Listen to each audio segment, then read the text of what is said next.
This my shit. All the girls love me like this. Ready for this? She's the queen bee, the star.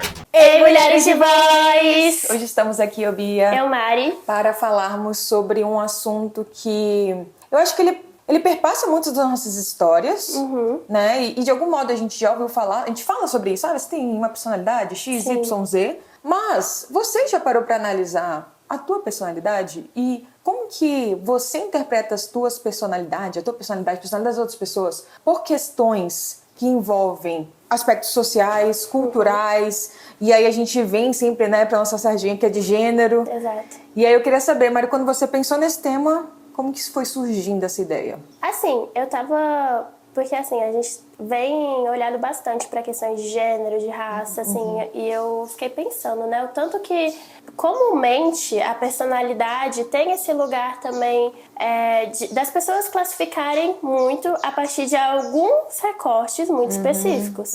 E o quanto que muitas vezes algumas frases são utilizadas como de uma maneira bastante preconceituosa. Então, toda mulher é histérica, coisas nesse sentido. E eu achei Que envolve uma pensar questão nisso. histórica, na verdade, sim. Pra quem não sabe, a história da histeria é uma coisa...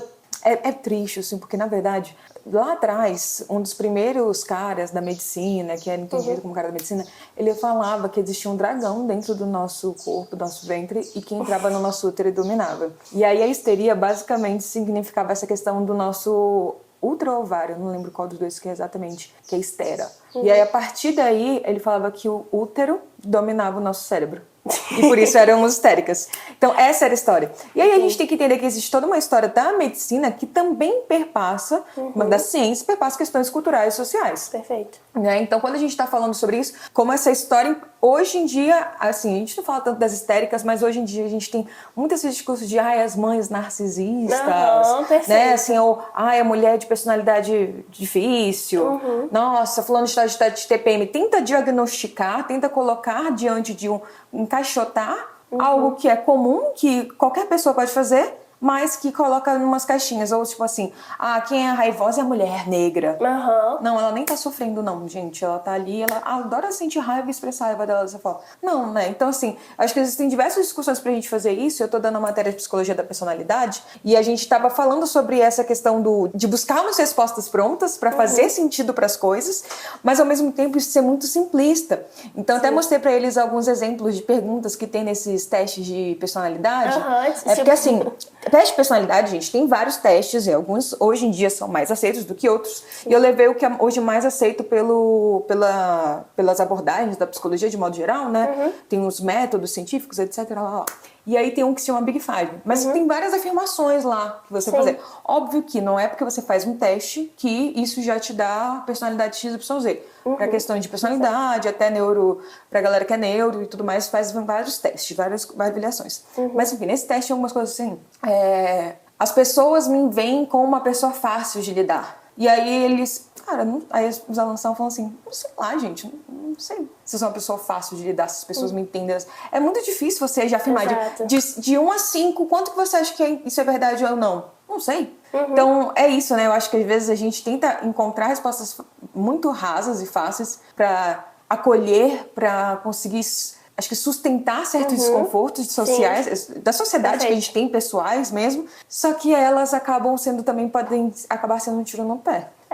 A gente tem que avaliar muito bem esses limites, esses limiares, porque, que nem você trouxe, Bia, existe muito essa fala, por exemplo, uma mulher de personalidade difícil. Não, pelo menos assim, das experiências que eu já vi, aí vocês comentem quais são as experiências de vocês também.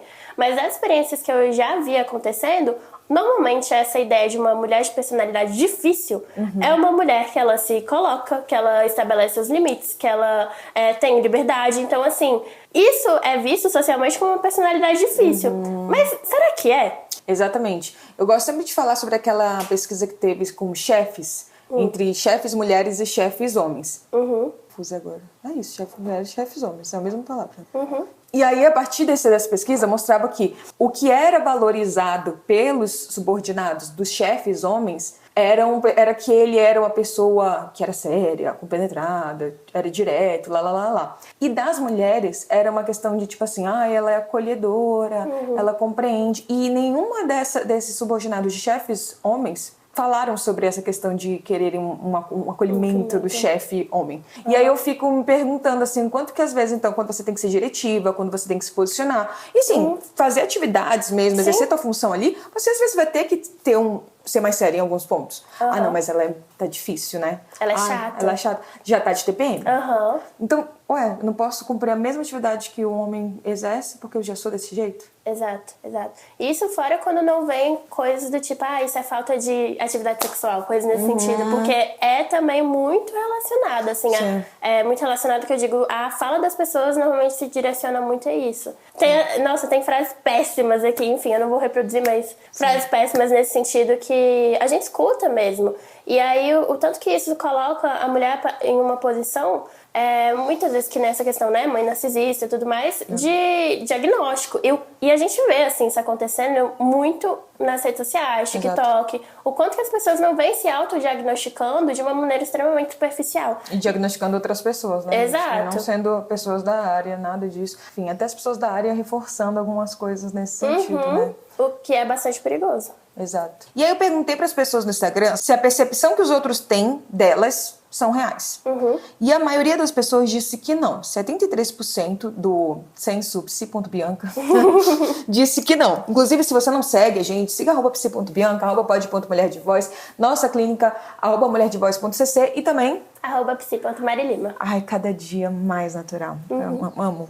Enfim, e aí aqui, então só 27% das pessoas disse que sim. E aí eu perguntei, o que as pessoas falam então sobre elas, dessa percepção? E aí muitas pessoas falaram a questão de, ela é tão doidinha. Gente, isso eu tô rindo, porque eu escuto isso. Coitada da família do Marcos. A avó dele sempre fala assim, lá vem você com as suas coisinhas quando eu pinto meu cabelo, faço uma coisa assim, sabe? Ela fala, você tá engraçada. É seu jeitinho. Aí tem as pessoas que falaram que a questão de, você é uma mulher muito difícil, uma pessoa muito difícil. Você tem que ser, você é muito forte. E aí tem uma pessoa que falou assim, eu sou uma mulher negra, então sempre fala que eu sou difícil. E aí vem de novo a questão do difícil, mas eu acho que é interessante vir ainda mais com o recorte de interseccionalidade, né, de raça e gênero juntos, porque é isso, a raiva para a população negra é muito diferente da raiva que se espera de pessoas brancas. E aí a gente começa a perceber também como muitas vezes algumas emoções são permitidas para algumas pessoas, não só os comportamentos, mas viver a emoção em sua totalidade. Óbvio que, gente, violência, etc. Não tem porque você sente raiva que você vai ser uma pessoa violenta. Mas a violência dentro da raiva é muito permitida pelos homens, principalmente brancos, do que em outras relações. Então a gente vê, por exemplo, que acabou de sair do Elon Musk fazendo aquele absurdo na porcaria que foi aquele negócio lá que ele fez, aquele movimento nazista, né? E aí, que engraçada, kkkkkk. Se fosse um homem negro fazendo a mesma coisa ou fazendo algo, envolvendo algo nesse sentido, nossa, mas aí é um absurdo. Iam gente? Não ia estar kkkkkk, ele é tão doidinho. Exato, e foi o que aconteceu muito, assim, falando que tá um pouco nessa atmosfera BBB e etc, aconteceu muito com a Carol Conká. Sim. O hate que ela levou, gente, o nível de cancelamento... Desproporcional. Extremamente desproporcional e, assim, é inevitável não pensar na questão de raça. Exato. E eu lembro que eu fiz um post logo quando ela ainda tava lá, Mari. Carol Conká, não sei o quê. Eu achei que tinha sido desproporcional e eu entendi. E eu coloquei assim, eu acho que tem muitas questões também pessoais dela que a fazem agir dessa maneira, pelos estudos de raça e gênero, enfim, da solidão da mulher negra mesmo que a gente tem que falar. E as pessoas caíram matando na época que eu postei. Aí depois, quando todo mundo se ligou que foi um absurdo do jeito que fizeram, né? Acho que, enfim, podemos criticar, podemos discordar do comportamento das pessoas? Podemos. Mas do que fizeram foi misoginia, foi racismo, muitas vezes, os comportamentos. Então, utilizam do erro de algumas pessoas para reproduzir certas discriminações, certas violências. Enquanto essas outras pessoas que estão em outros lugares de papéis sociais, etc., têm uma permissibilidade e até leva-se como graça. Sim. Ai, tá tudo bem, tudo ok. Gente, é só um menino. Cara, hello, né? Enfim. E aí tem gente que falou assim, é interessante perceber que as pessoas acham... que por eu ser uma pessoa extrovertida ou risonha, eu não posso ter esse outro lado de quieta, reflexiva. Acho que isso também é interessante a gente pensar que há uma rigidez também na personalidade. Então, uma vez que eu sou isso, que eu me apresento de certa forma... Eu não posso ser outra coisa, né? Exatamente. Uma pessoa falou que, por conta do seu diagnóstico do autismo, ela acaba tendo que esconder certas coisas, né? Aquela questão das máscaras. Que muitas pessoas que têm o diagnóstico acabam falando que precisam viver isso e aí acaba caindo como arrogante. Também falaram sobre essa questão de... Ai, gente, nenhum homem vai aguentar. Também tem muito isso, tem muito né? essa fala. Muito. E até dentro das próprias relações. Nossa, eu te aguentei até agora. Nenhum cara vai depois que te querer. E aí a gente vê tantas manipulações acontecendo. E assim, esse tipo de frase é uma que perpassa, acho que não só o relacionamento amoroso, mas também familiar. Exato. Não sei qual foi a sua vivência em relação a isso, Bia, mas eu, por exemplo, já escutei muito, assim, coisas nesse sentido. Ah, se for assim, nenhum homem vai te aguentar, ninguém vai te aguentar, sabe? E aí reduz também o sentido de vida da mulher à busca do amor, Exatamente. Né? A minha personalidade tem que ser uma personalidade boa para garantir um relacionamento. Não. Eu sempre me revolto quando eu lembro dessa história que me mobilizou, fiquei com tanta raiva. Quando mandaram, uma pessoa, um fake, comentou assim: o seu namorado, ele é um mandado seu mesmo, né? Do jeito que você Nossa, eu lembro. Aí eu fiquei tão revoltada com isso, gente. Mas é umas coisas assim, não posso ser do jeito que eu sou porque meu namorado... E se fosse? Não é, mas se fosse. Né? Tipo, qual o problema? É isso, assim, eu acho que a gente acaba, principalmente nós como mulheres, a nossa personalidade tendo que ser muito domesticada por todas essas questões sociais e esses ditos do que deveríamos fazer. E aí, quando a gente se permite sair de algum nível dessas amarras, a gente é punida de alguma maneira para voltar. Perfeito. É desconfortável ver. E aí é interessante também, outro dia a Valesca estava falando na matéria dela o seguinte: quando a gente começa a ver que alguns comportamentos, algumas coisas estão sendo aplaudidas pelos homens, talvez seja porque a gente tem que repensar. E muitas vezes a gente fala assim: não, a minha personalidade é ser desse jeito e tudo mais, porque eu gosto. Mas você gosta mesmo, por exemplo, de a questão da sexualização das mulheres? Meu corpo é livre, eu estou fazendo isso porque eu quero demonstrar meu corpo? Ou isso também ainda os homens estão se beneficiando com isso? A indústria está se beneficiando com isso?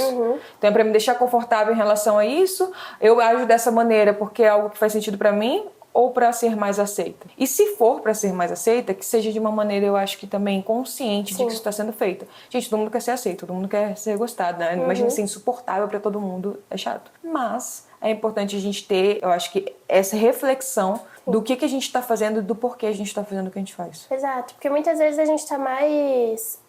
tá olhando muito mais para as reverberações, para as consequências, enfim, daquilo que acontece do que de fato pro fato em si. Então essa questão de sexualização, muitas vezes, é o olhar, é a admiração, enfim, outras coisas, é o like, né? A gente fala também nesse lugar de mundo digital, porque faz parte da vida de todo mundo e acaba que muitas vezes algumas coisas nós estão condicionados de fato a isso, a receber o tal do biscoito. E assim, é realmente muito importante ser olhado, porque senão a gente fica reproduzindo algumas coisas que talvez nem façam sentido e que talvez estejam, inclusive, nos violentando. Exatamente. Então nos conte se fez sentido pra ti. Aproveite já pra comentar se você é uma pessoa de personalidade difícil pras pessoas, ou etc, como que é pra ti. Além disso, já se inscreva, compartilhe, siga. Até tava aqui mexendo agora, teve uma menina que compartilhou o nosso canal no YouTube. Ah, que legal. No Instagram dela, os stories. Ai, gente, Querida. compartilha, é uma coisa muito que faz diferença pra gente, tá? É isso, um beijo. Beijo, tchau. This my shit. All girls love to be like this. She's the queen bee, the star.